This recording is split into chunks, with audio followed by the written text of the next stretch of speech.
నమస్తే, welcome to VS99 news. ముందుగా headlines చూద్దాం. రైతు బంధు పడలేదు అని ఎవడన్నా అంటే చెప్పు తీసి కొడతా అంటున్న కాంగ్రెస్ నాయకులు కేటీఆర్. జనసేన పార్టీలో చేరిన ప్రముఖ సినీ నృత్య దర్శకుడు శ్రీ షేక్ జానీ మాస్టర్.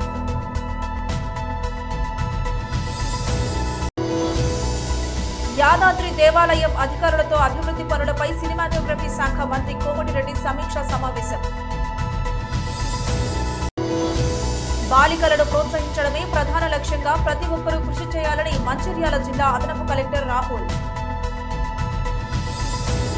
రైతు బంధు పడలేదు అని ఎవడన్నా అంటే చెప్పుదీసి కొడతా అంటున్న కాంగ్రెస్ నాయకులను ఏం చేయాలో రైతులే ఆలోచించాలి. కరీంనగర్ సోషల్ మీడియా వారియర్ సమావేశంలో బీఆర్ఎస్ వర్కింగ్ ప్రెసిడెంట్ కేటీఆర్. నేను ఒకటే మాట మీ అందరికి విజ్ఞప్తి చేసేది, ఇట్లా ఒకసారి కాదు, మీరు సోషల్ మీడియాలో మీరు గట్టిగుంటే రోజుకు 10 సార్లు దొరుకుతారు. వాళ్ళు రోజుకు 10 సార్లు దొరుకుతారు. నిన్న కోమటిరెడ్డి వెంకటరెడ్డి గారు మాట్లాడింది మీరు చూసే ఉంటారు. రైతు బంధు పడలేదు అని ఎవడన్నంటే చెప్పు తీసి కొడతా అంటుండు. రైతు బంధు పడలేదు అని ఎవరన్నంటే చెప్పు తీసి కొడతా. ఇది మన గౌరవ మంత్రివర్యులు కోమటిరెడ్డి వెంకటరెడ్డి గారి మాట. ఒకసారి పెట్టవా అన్నవారు మీకు చెప్పుతూ ఉండండి. ఇవాళ రైతు బంధు ఎత్తరాడు రేవంత్ రెడ్డి. ఇవాళ రేవంత్ రెడ్డి గారు ఏమంటే చెప్పు తీసుకొని కొడతా ఇంకోడన్న మళ్ళా మాట అంటే ఆయననేమో కాంగ్రెస్ మంత్రి, ఈయననేమో కాంగ్రెస్ ప్రచార కమిటీ అధ్యక్షుడు మల్లన్న. ఇద్దరు కూడా ఏమంటారు, చెప్పు తీసి కొడతాము రైతు బంధు పడలేదంటే అంటుంది. ఇవాళ నేను రాష్ట్రంలో ఉన్న 70 లక్షల మంది రైతులను అడుగుతున్నా, ఎవరెవరికైతే రైతు బంధు పడలేదో వాళ్ళని ఆలోచించమని అడుగుతున్నా. వీళ్ళని ఏ చెప్పుతోని కొట్టాలి, రైతు బంధు ఏ నోళ్ళను ఆలోచించమని అడుగుతున్నా. చెప్పుతోని కొడతారా, ఓటుతోని కొడతారా మీ ఇష్టం. చెప్పుతోని కొడతారా, ఓటుతోని కొడతారా, ఈ ప్రభుత్వాన్ని మీ ఇష్టం. కేసీఆర్ ఉన్నప్పుడు వారం రోజులు వేసిండెట్లా, వీళ్ళకు 2-3 నెలలైనా ఎందుకు వేయలేదు ఆలోచించమని చెప్పి నేను కోరుతున్నా. రైతులు ఆల్రెడీ మంట మీద ఉన్నారు.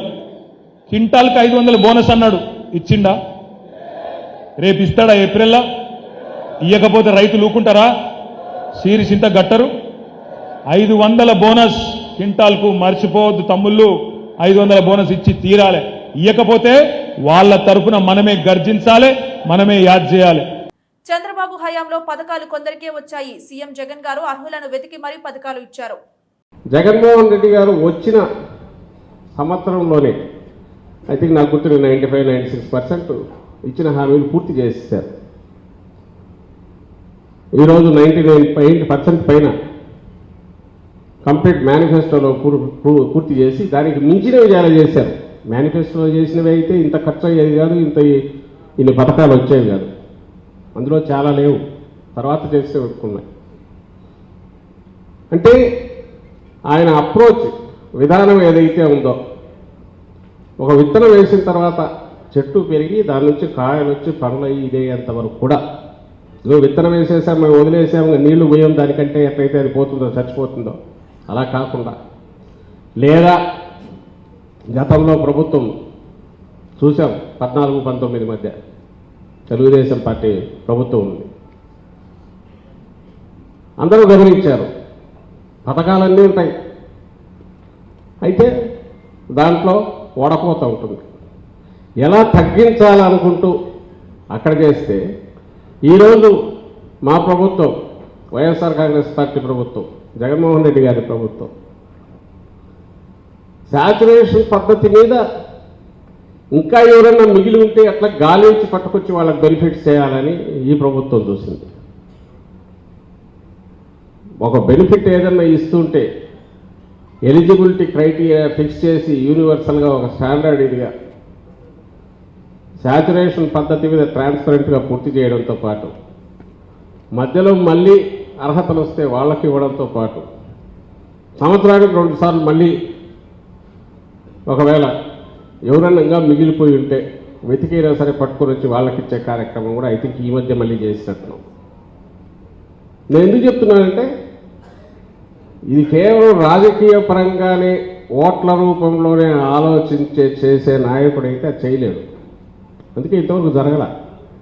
ఇండిపెండెన్స్ వచ్చి ఇప్పుడు మనకు 75 ఏళ్ళు దాటినా ఇంకా ఈ పేస్లో ఈరోజు జగన్మోహన్ రెడ్డి గారు ఏ వేగంతో అయితే అడుగులు వేస్తున్నారో అది కూడా కాంప్రహెన్సివ్గా సమగ్రంగా నేను ఇంతకుముందు అన్నట్టు A to Z ఆ మొత్తం పిక్చర్ చూడగలిగి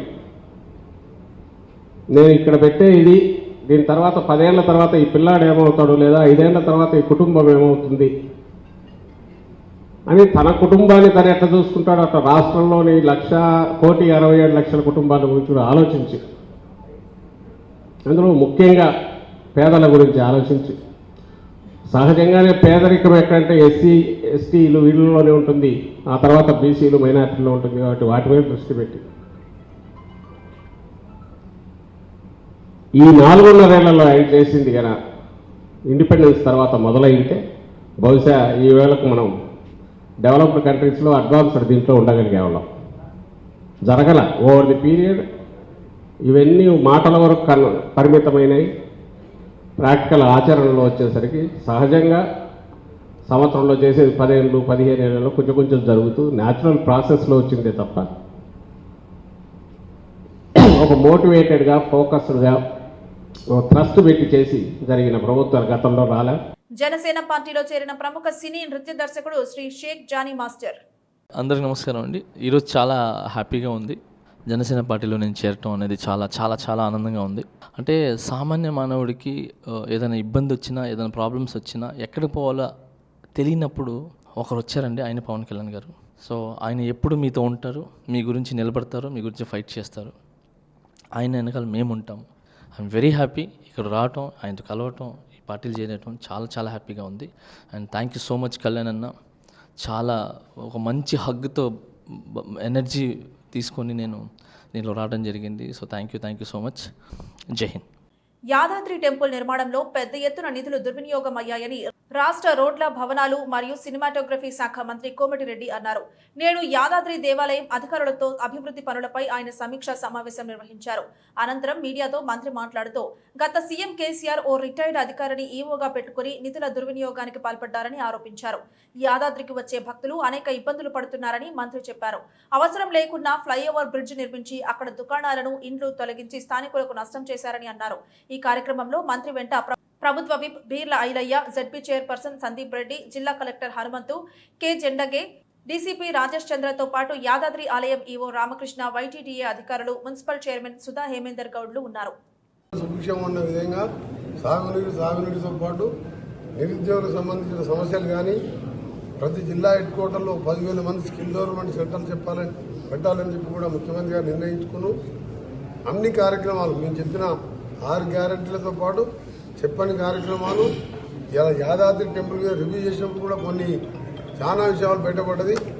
ఎవరైతే దీన్ని ముఖ్యమంత్రి గారు ఏకపక్షంగా ఒక రిటైర్డ్ అధికారిని పెట్టుకుని ఒక లేడీ అధికారిని పెట్టి మొత్తం కూడా నిధుల దుర్వినియోగంతో పాటు ఇంకా 300 కోట్ల డ్యూస్ ఉన్నాయని చెప్తున్నారు. మీరు ఇకుంటే మీరు కింద చూసాను అవసరం లేకుండా ఫ్లైఓవర్ కట్టింది. అక్కడ రాజపేట పోయే మార్గం ఆ రోడ్డు గతంలో చిన్న అండర్ పాస్ కాదు కదా, ఒక సిగ్నల్ లైట్ పెడితే సరిపోతుంది. రాజపేట ఏమైనా పెద్ద సిటీ ఆ రోజు ఎందుకు కట్టినట్టు ఆ ఫ్లైఓవర్. రెండవది ఇలా ఆటో వాళ్ళు పైకి రానియరు. ఆర్టీసీ బస్సులు వస్తే కింద బస్సులు దిగాలి, ఇంకో బస్సు ఎక్కాలి. ఆడెక్కిందంటే మళ్ళీ దర్శనం చేసుకుని కిందికి పోయిందాక బాత్రూమ్లు కాదా, పెద్ద మనుషులు, వయసున్న వాళ్ళు, షుగర్ పేషెంట్లు, చిన్నపిల్లలు ఎక్కడైనా సరే ఇంత ఇబ్బంది వస్తే కూడా అక్కడ వాడుకునే వసతులు లేకుండా. రెండవది ఇలా దేవుని దగ్గరికి వచ్చింది ఎందుకు, అక్కడ ఒక గతంలో డార్మెంటరీ ఉండి షెడ్లలో మంచి ఫ్యామిలీస్ వాళ్ళు నిద్ర చేసేవాళ్ళు. దేవుని పాదాల దగ్గర నిద్ర చేస్తే పుణ్యం కలదు. అక్కడ డార్మెంటరీ లేదు. ఈ అన్నిటి మీద నేను వచ్చే ముందే టెంపుల్కి పోయే ముందే ఎండోమెంట్ మినిస్టర్ కొండ సురేఖ గారితో మాట్లాడడం జరిగింది. ఫస్ట్ వీక్లో రివ్యూ పెట్టుకొని యాదగిరి ఉంటున్న ఈ వైటీడీ గతంలో ఏ విధంగా ఉండే కొందరి ఒక్కొక్క అసెంబ్లీ సెగ్మెంట్కి వెళ్ళి కొందరు ధర్మకర్తల్ని మెంబర్ ఉండే ఒక బోర్డు మీటింగ్ లాగా వంశపారంపర్యంగా చైర్మన్ ఉండే, కానీ సీఎం చైర్మన్గా ఒక రిటైర్డ్ ఆఫీసర్ని పెట్టుకొని ఆ మాటలు వినుకుంటూ ఇవాళ ప్రజల ఆస్తులన్నీ కూడా ఇవాళ మీరు చూసింది. ఇక్కడ ప్రెసిడెంట్ హౌస్కి వచ్చే రోడ్డు కొత్త ఇల్లు ఉంటే కూలగొట్టి ₹1 కోటి ఇంటికి 20-30 లక్షలు ఇచ్చారు. దేవుని దగ్గర దేవుడు ఉన్నది పేదోళ్ళని కాపాడటానికి. దేవుని పేరు మీద ఇవాళ యాదగిరిగుట్టలో ఆటో డ్రైవర్ నుంచి మొదలు పెట్టుకుంటే వ్యాపారస్తులు కడుపు కొట్టింది. ఫ్లైఓవర్ కట్టకపోతే ఇటు అటు 300-400 షాపులు అంటే ఒక 2-3 వేల మంది ఇవాళ తిండికి లేక బిజినెస్ లేక రోడ్ల మీద పడే పరిస్థితి ఉంది. రేపు 3వ తారీఖు రోజు నేను, మినిస్టర్ గారు, విప్ గారు రివ్యూ చేసుకుంటాం. ఏ విధంగా కొన్ని సెటిల్ చేయాలనో మా కిషన్ రావు గారు కూడా కొన్ని ఐడియాలు ఇచ్చాను. సార్ కొన్ని చేయవలసి ఉంటే చేయలేకపోయినాం. దాన్ని ఆ రోజు రివ్యూ చేసుకొని తప్పకుండా యాదాద్రి వాళ్ళు చేసిన దానికంటే ఎక్కువ వసతులు కల్పిస్తూ ఎక్కువ ప్రయాణికులు వచ్చే విధంగా బస్సులు కూడా ఇంకా 40 బస్సులు కావాలని వచ్చాం. ఇప్పుడే సజ్జనార్ గారు కూడా ఫోన్ చేశాను. ఆ ఫోన్ కలిపి వారితో కూడా మాట్లాడి బస్సుల సంఖ్య పెంచడం, డిపో కెపాసిటీ పెంచడం. డిపో కెపాసిటీ కూడా ఎందుకు పెంచడం అంటే మహిళలకు ఇవాళ ఉచితంగా మేము ఇవాళ ప్రయాణం కల్పిస్తున్నాం. గుళ్ళలకు వచ్చేది ఎవరు? భర్తలు ఏమైనా వ్యాపారానికి పోయినా డ్యూటీకి పోయినా మహిళలు ఎక్కువ దేవుని మొక్కుతారు.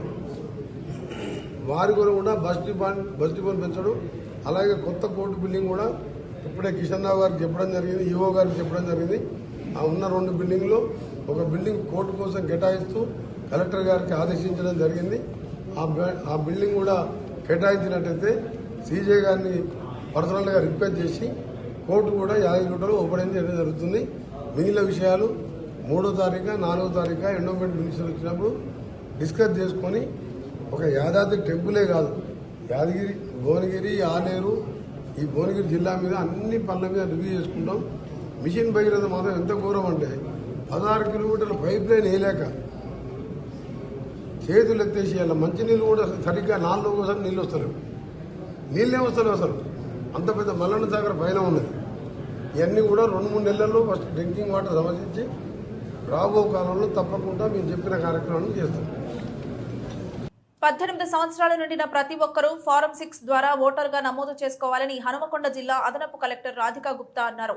జనవరి 25వ తేదీన జరగనున్న 14వ జాతీయ ఓటర్ల దినోత్సవాన్ని పురస్కరించుకుని హనుమకొండ జిల్లా స్వీప్ కార్యక్రమాల్లో భాగంగా డిగ్రీ కళాశాల విద్యార్థులు 18 ఏళ్లు నిండిన వారికి హనుమకొండ అంబేద్కర్ సర్కిల్, నక్కలగుట్ట, హనుమకొండ చౌరస్తా ప్రాంతాల్లో వాల్ పెయింటింగ్ పోటీలను బుధవారం నిర్వహించారు. ఓటరు అవగాహన, భారతదేశంలో ఎన్నికలు అనే ఇతివృత్తంపై విద్యార్థులు 18 ఏళ్లు నిండిన వారికి వాల్ పెయింటింగ్ పోటీలను నిర్వహించారు. ఈ పోటీల్లో 300 మంది విద్యార్థులు పాల్గొన్నారు. ఈ సందర్భంగా ఓటు హక్కు ప్రాముఖ్యత, ఓటు వేసే విధానం, భారత ఎన్నికల విధానం తదితర వివరాలను తెలిపే విధంగా విద్యార్థులు గోడలపై అందమైన చిత్రాలను చిత్రీకరించారు. విద్యార్థులు వేసిన చిత్రాలను అదనపు collector Radhika Gupta, trainee collector Shraddha Shukla, SVEEP nodal అధికారి హరిప్రసాద్, ఇతర అధికారులు పరిశీలించారు. ఈ సందర్భంగా అదనపు కలెక్టర్ రాధికా గుప్తా మాట్లాడుతూ ఓటరు జాబితాలో మార్పులు చేర్పుల కోసం ఫారం 8 ద్వారా దరఖాస్తు చేసుకోవాలన్నారు. ఒక ప్రాంతం నుండి మరొక ప్రాంతానికి ఓటును మార్చుకోవాలన్నా, ఓటర్ జాబితాలో ఏవైనా తప్పులు ఉంటే ఫారం 8 ద్వారా సవరించుకోవచ్చని అన్నారు. విద్యార్థులు వేసిన చిత్రాలలో ఉత్తమమైన వాటిని ఎంపిక చేసేందుకు బుధవారం సాయంత్రం నిర్ణేతల బృందం సభ్యులు DRDO Srinivas Kumar, minority welfare DD మేన Srinu, SC corporation ED Madhavilatha పరిశీలించారు. ఉత్తమ చిత్రాలను ఎంపిక చేసి బహుమతులను అందజేయనున్నారు.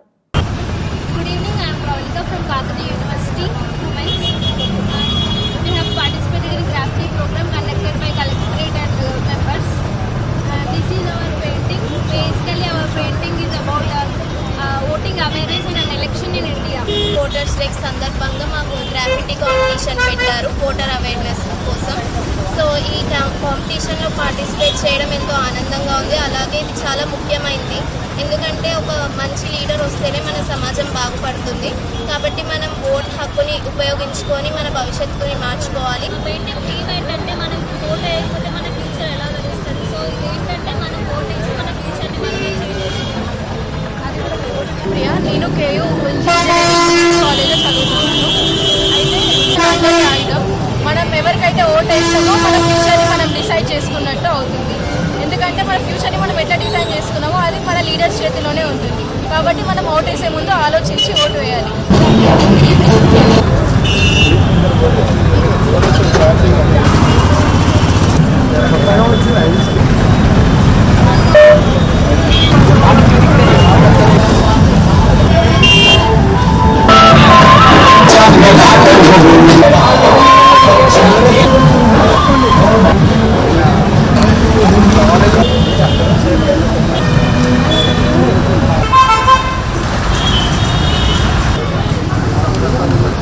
ఓట్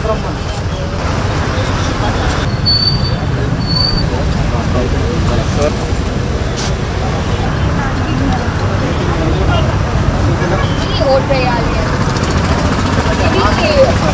బాలికలను ప్రోత్సహించడమే ప్రధాన లక్ష్యంగా ప్రతి ఒక్కరూ కృషి చేయాలని మంచిర్యాల జిల్లా అదనపు కలెక్టర్ రాహుల్ తెలిపారు.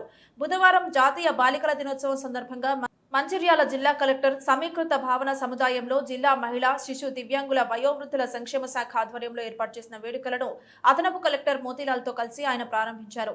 ఈ సందర్భంగా వారు మాట్లాడుతూ ఆడపిల్లల హక్కుల గురించి చైతన్యం కల్పించడం, బాలికా విద్య ప్రాముఖ్యత, వారి ఆరోగ్యం, పోషణపై అవగాహన పెంచడం వంటివి జాతీయ బాలికల దినోత్సవ లక్ష్యాలన్నారు.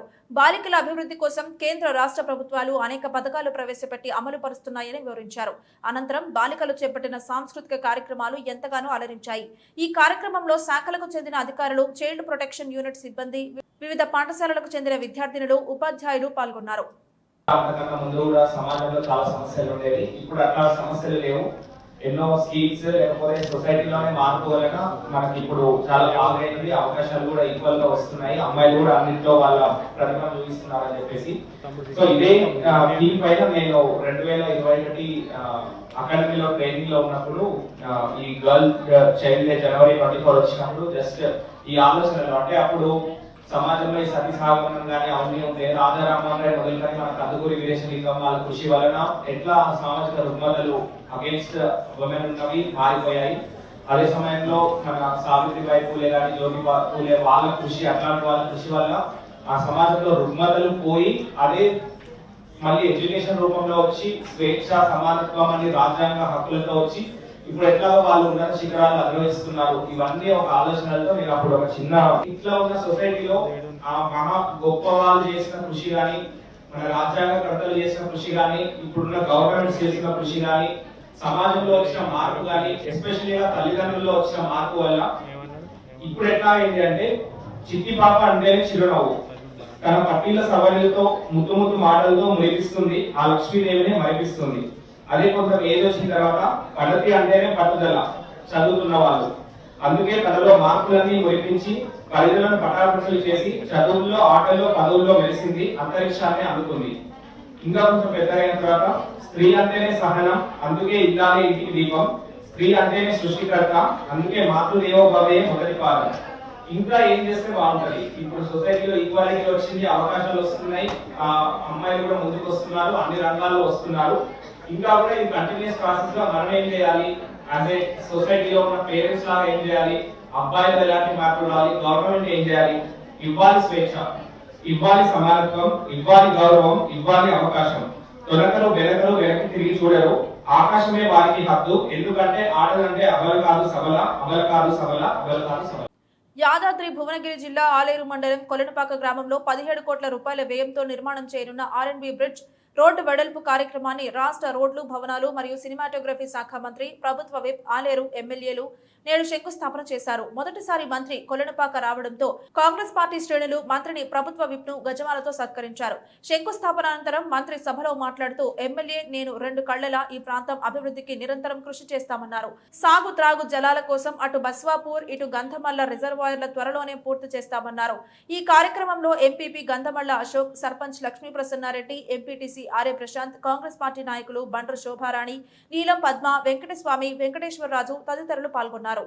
గెలవగానే మీ ఎంపీపీ గారు, కవిత గారు, మీ సర్పంచ్, ముఖ్యంగా మీ ఎమ్మెల్యే గారు వచ్చి మాకు ఫస్ట్ కొలనపాక రోడ్డు కావాలంటే దాన్ని వెంటనే శాంక్షన్ చేయించి 15 రోజులలో టెండర్ కూడా పిలిపించి ఫిబ్రవరి నెలాఖరికి పనులు మొదలుపెట్టి మళ్ళా 3 మాసాల్లోనే మళ్ళా వానకాలం లోపే మీ బ్రిడ్జితో పాటు జైన్ టెంపుల్ దాటే పచ్చని కూడా బార్డర్ వరకు డబుల్ రోడ్డుగా మారుస్తానని మీ అందరూ కూడా తప్పకుండా ప్రతి గ్రామంలో ఈరోజు బొమ్మలరావరం కానీ, ఆలేరు కానీ, అలాగే యాదగిరిగుట్టలో కూడా కొన్ని కార్యక్రమాలకు ఇలా రివ్యూ చేసి వచ్చినాం. బొమ్మలరావరం, నాగినేనిపల్లి ప్రాంతంలో ఇప్పటికెల్లో ఉన్న డబుల్ రోడ్డు కూడా దాదాపు 70 కోట్ల రూపాయలు కూడా R&B శాఖ ద్వారా మంజూరు చేయడం జరిగింది. ఈరోజు ఆలేరు కాన్ఫరెన్స్ లో నా మొట్టమొదటి అఫీషియల్ మంత్రిగా ఈరోజు నా కాన్ఫరెన్స్ లో కూడా ఏ ప్రోగ్రాం పెట్టాను నల్గొండల, కానీ ఆలేరులోనే ప్రోగ్రాం పెట్టాను. తప్పకుండా ఆలేరుని మీ ఎమ్మెల్యేకి అండగా ఉంటూ ప్రతినిత్యం ఇద్దరం రెండు కన్నులాగా పనిచేస్తూ ప్రతి సమస్యని పరిష్కరిస్తామని, ముఖ్యంగా కొలన్పాక లాంటి ఎంతో ఫేమస్ అయిన జైన్ టెంపుల్ కానీ, ఇక్కడ సోమేశ్వర ఆలయం కానీ, టూరిస్టులు వచ్చే ప్రదేశం, మననే కర్ణాటకకి హెల్త్ మినిస్టర్ కానీ ఇంకా ట్రాన్స్పోర్ట్ మినిస్టర్ గారు రావడం జరిగింది. ఎంతో మంది విదేశీయులు వస్తుంటారు. తప్పకుండా స్పెషల్ ఫండ్స్, R&B ఫండ్స్ పెట్టి మన కొలన్పాక్ సెంటర్ ని కూడా ఐమాస్ లైట్లతో సైడ్ డ్రైన్స్ కట్టుకుంటూ సీసీ రోడ్డుగా గ్రామం మొత్తం కూడా గ్రామ సెంటర్లో సీసీ రోడ్డు వేయడం జరుగుతుందని చెప్పి కూడా మీ అందరికీ ఇదే ప్యాకేజ్లో ఆ గ్రామం మొత్తం కూడా సీసీ రోడ్డు పెట్టించాం. వర్షాలు వచ్చే ఖరాబ్ కాకుండా ఇవన్నిటికి తోడు మన ప్రాంతానికి సాగునీరు రావాలంటే ఇవాళ పైన బల్పాపూర్తో పాటు గంధముల ప్రాజెక్టు రావాలి. ఆ ప్రాజెక్టు వస్తేనే మన వ్యవసాయం నీళ్ళు వస్తాయి. ఆయన కేసీఆర్ పుణ్యపోచమ్మ కట్టుకుంటూ బాబు మల్లన్న సాగర్ కట్టుకుంటూ తప్ప మన ఆలేరు ప్రాంతానికి సాగునీరు లేదు రైతులకు. ఉన్నాల మండలం కానీ, ఆలేరు మండలం కానీ, యాగిరి మండలం తప్పకుండా 2 సంవత్సరాల్లోనే మొన్ననే ఇరిగేషన్ మినిస్టర్ ఉత్తమ్ కుమార్ రెడ్డి ఛాంబర్లో నేను, ఐలయ్య గారు అందరం కూడా రివ్యూ చేసాం. తప్పకుండా ఆ ప్రాజెక్టును కూడా మళ్ళా స్టార్ట్ చేయించి 2-3 సంవత్సరాల్లోనే ప్రతి ఎకరానికి సాగునీరు ఇవ్వడం. ఇప్పుడే యాదగిరిగుట్టలో మిషన్ దగ్గర నీళ్ళు కూడా కరెక్ట్ వస్తలేమని చెప్తే వాళ్ళకు కూడా నెలలోపే పైప్ లైన్ అన్ని కూడా మారవాలని చెప్పడం జరిగింది. మన ప్రభుత్వం ఒకటే, చెప్పిందే చేస్తాం, చేసేదే చెప్తాం తప్ప డబల్ బెడ్రూమ్ కట్టిస్తా, దళితుని ముఖ్యమంత్రి చేస్తా, నీ బిడ్డలు తేడా అనుకుంటా అని చెప్పాము. మనం ఉచితంగా మహిళలకు బస్సులో ప్రయాణం అని చెప్పినాం. రోజు 35 లక్షల మంది ఇవాళ ప్రయాణం చేస్తున్నా లేదా ఆడక అక్క చెల్లెలు ఆలోచించుకోవాలి. ఆరోగ్యశ్రీ 10 లక్షల కోసం ఇలా ఎంత పెద్ద ఉచితంగా ఇస్తున్నాం. 2-3 మాసాల్లోనే మనం చెప్పిన అన్ని కార్యక్రమాలు, సిలిండర్ కానీ, 200 రూపాయల కరెంట్ యూనిట్ కానీ, ఇంకా గ్యాస్ సిలిండర్లతో పాటు ఇవి ఇల్లు, ఇవన్నిటికంటే ముఖ్యం పేదవానికి 10 ఏళ్ళ ఇల్లు కట్టుకోక. మన దగ్గర జంగాల కాలనీలో కానీ కొలనపాకలో ఎంతో మంది పేదవాళ్ళు ఉన్నారు. ఆ ఇల్లు కట్టించే కార్యక్రమం అన్ని విషయాల్లో కూడా ఒక ప్లాన్ ప్రకారం అప్పుల పాలు చేసే ఈ రాష్ట్రాన్ని బాగు చేయడంతో పాటు మనం ఇచ్చిన హామీలు, ఇవ్వని హామీలతో పాటు మీ అందరికీ అండగా ఉండి మీలో ఒక కుటుంబ సభ్యులాగా ఎమ్మెల్యే అయినా నేనైనా మీ అందరికి అందుబాటులో ఉంటామని తెలియజేసుకుంటూ ఆటోగ్రఫీ మంత్రి పెద్దలు కోమటిరెడ్డి వెంకరెడ్డి గారికి ప్రత్యేకంగా ధన్యవాదాలు. ప్రభుత్వం వచ్చిన 3 రోజుల్లోనే తమ్మి మీకేం పనులు అనేది మొదటగా ఇక్కడ సోమేశ్వర టెంపుల్, ప్రపంచగాంచినటువంటి జైన్ టెంపుల్ కూడా పెద్ద సమస్య ఉందన్న గత 10 సంవత్సరాల నుంచి ఈ ప్రాంతంలో ఒక చిన్నపాటి వర్షానికే 3-4 రోజులు గ్రామాలు బంద్ అయితే అని చెప్పగానే సుమారు 17 కోట్లతోటి మనకి బ్రిడ్జి శాంక్షన్ చేయడం మనకు చాలా అదృష్టంగా భావిస్తూ ఈ రోజు శంకుస్థాపన పిలవగానే బొమ్మల రామాలోని 2 గ్రామాలకు సుమారు 50 కోట్లతోటి నిధులు శాంక్షన్ చేసిన ఘనత మన ప్రీతమ నాయకుడు. కాబట్టి ఈ ఆలేరు ప్రాంతాన్ని అన్ని విధాల మన మంత్రి గారి దయతోటి ఖచ్చితంగా ఆయన ఆశయంతో అభివృద్ధిలో ముందుంచడామని తెలియజేస్తూ, ఈ కొలంపాక ఎంతో ప్రసిద్ధిగాంచిన గ్రామం కానీ అభివృద్ధికి నోచుకోలేదు. ఈ 10 సంవత్సరాలు అన్ని విధాల ఇబ్బంది పడ్డాయి. కాబట్టి మన మంత్రి గారి ఆధ్వర్యంలో ఖచ్చితంగా ఈ ప్రాంతాన్ని అభివృద్ధి చేసుకొని ఆలేరును అన్నిట్లా ముందుంచుదాం. ఆలేరుకు నేను ఎమ్మెల్యేగా ఉన్నా గానీ మనకు పెద్ద దిక్కుగా, పెద్ద అండగా, ఎంపీగా ఎన్నో పనులు చేసినటువంటి మన ప్రియతమ నాయకుడు కోమటిరెడ్డి వెంకరెడ్డి గారు ఒకటే మాట చెప్పిండు, నువ్వు 50,000 మెజార్టీతో గెలిచిపోతామని ఆస్వాదించండు. ఆయన ప్రేమతోటి మీరందరూ కూడా ఆయన మీద నమ్మకంతో 50,000తో మెజార్టీ గెలిచేందుకు మీ అందరికీ శిరస్సు వంచి నమస్సుమని చేస్తూ, నేను మీకు ఈ సేవకుడిగా ఈ ప్రాంతాన్ని అన్నకు దేవుడిగా ఉండి ఈ ప్రాంతానికి ఎక్కువ నిధులు తీసుకొచ్చి అభివృద్ధి చేస్తానని తెలియజేస్తూ, ఈ స్థానిక సర్పంచ్, ఎంపీటీసీలు, ఎంపీపీ చాలా ఈ గ్రామాన్ని అభివృద్ధి చేయాలని పట్టుదలతో కాబట్టి ఖచ్చితంగా ఈ ఆలయ ప్రాంతంలోనే కొలంపాకను అన్ని విధాల ముందుస్తానని తెలియజేస్తూ ఇచ్చిన యాదాద్రి శ్రీ లక్ష్మీ నరసింహస్వామి వారిని దర్శించుకున్న మంత్రి కోమటిరెడ్డి వెంకటరెడ్డి రాష్ట్ర రోడ్లు, భవనాలు మరియు సినిమాటోగ్రఫీ శాఖ మంత్రి అయిన మొదటిసారి యాదాద్రి శ్రీ లక్ష్మీ నరసింహస్వామి వారిని నేడు దర్శించుకుని ప్రత్యేక పూజలు నిర్వహించారు. ఈ సందర్భంగా మంత్రిని ఆలయ అర్చకులు ఘన స్వాగతం పలికి ఆశీర్వచనం అందించారు. మంత్రి వెంట ప్రభుత్వ విప్, ఆలేరు ఎమ్మెల్యే బీర్ల ఐలయ్య, జిల్లా collector Hanumanthu, K Zendage, DCP Rajesh Chandra తదితరులు ఉన్నారు.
హిందూ యువకులను అక్రమ అరెస్టు చేసినందుకు నిరసన హిందూ యువకుల ఆందోళన పోలీస్ స్టేషన్ గేట్ ముందు నిరసన వ్యక్తం చేసిన హిందూ సంఘాలు భారీగా చేరుకున్న పోలీసులు పోలీస్ స్టేషన్ కు చేరుకున్న దుబ్బాక మాజీ ఎమ్మెల్యే రఘునందన్ రావు మురళీ యాదవ్ హిందూ సంఘాలు మొన్న జరిగినటువంటి సంఘటనలో అత్తునూరు మండలం దౌలతాబాద్లో జరిగినటువంటి సంఘటనకు సంబంధించి ఈరోజు పోలీసులు ముగ్గురిని అనుమానితుల పేరిట తీసుకొని వచ్చి ఉదయం నుంచి ఇంట్రాగేషన్ పేరిట ఇప్పటిదాకా ఉంచుకోవడం వల్ల మండల కేంద్రమైనటువంటి అత్తునూరులో నర్సాపూర్లో ఇక్కడ జిన్నారంలో హిందువుల మనోభావాలు దెబ్బతిన్నాయనేటువంటి విషయం లోపల ఇంతమంది హిందూ బంధువులందరూ కూడా ఇక్కడికి రావడం జరిగింది. నేను పటాన్చెరువు డిఎస్పీ గారిని కలిసి చాలా స్పష్టంగా ఒకటి చెప్పాను. విచారణ పేరిట ఉదయం తీసుకొచ్చి సాయంత్రం దాకా కూర్చోబెట్టడం, ఇంట్రాగేషన్ చేయడం, 30 డిగ్రీలు ప్రయోగించడం అనేది మానేయండి. టెక్నాలజీ పెరిగిపోయింది. మీ దగ్గర ఏమైనా వీడియోలు ఉంటే ఎవరైనా దీంట్లో మీకు అనుమానితులుగా కనబడితే మీరు చెప్పండి, మేమే వాలంటరీగా వస్తాం. ఎందుకంటే హిందూ మతంలోనే పరమత సహనం ఎక్కువ ఉంది.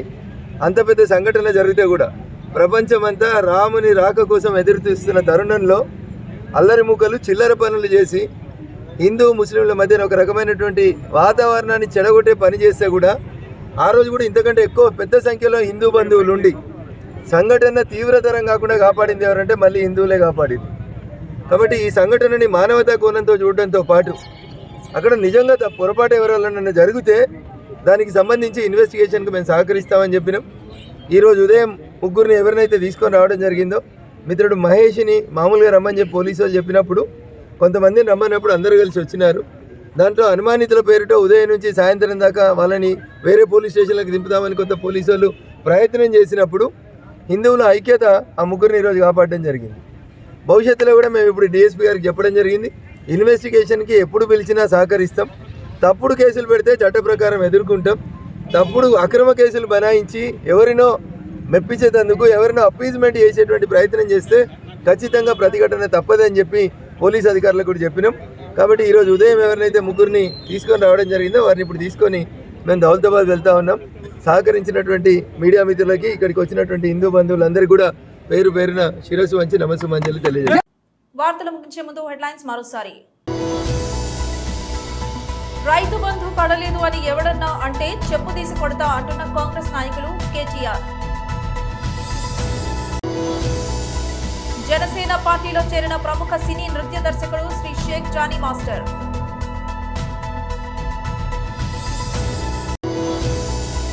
యాదాద్రి దేవాలయం అధికారులతో అభివృద్ధి పనులపై సినిమాటోగ్రఫీ శాఖ మంత్రి కోమటిరెడ్డి సమీక్షా సమావేశం. బాలికలను ప్రోత్సహించడమే ప్రధాన లక్ష్యంగా ప్రతి ఒక్కరూ కృషి చేయాలని మంచిర్యాల జిల్లా అదనపు కలెక్టర్ రాహుల్. ఇది ఇవాల్టి బులెటిన్. మరొక బులెటిన్లో మళ్ళీ కలుద్దాం. అంతవరకు సెలవు. నమస్కారం.